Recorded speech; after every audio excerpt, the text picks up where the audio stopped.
Just look at this cowardice.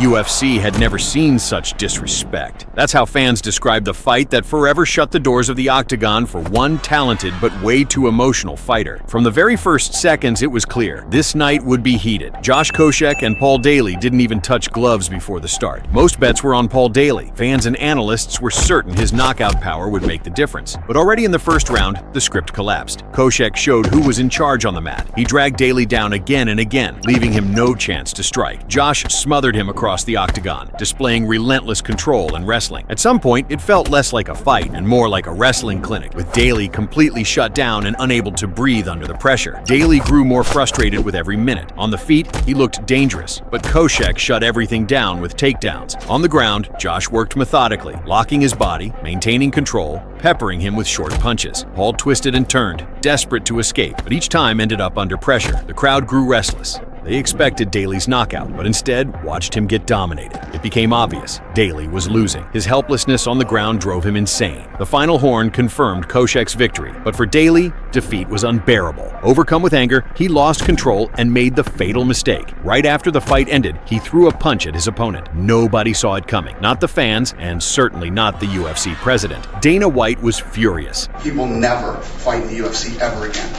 It's done. But despite being exiled from the UFC, Daley didn't disappear. He kept fighting in other promotions and kept winning. He still had fans. People were waiting for that moment when someone would finally punish the rat. The irony is that after the Khabib versus Conor fight with mass brawls and cage jumping, White didn't fire anyone. But here, the decision was instant. Double standards? Maybe.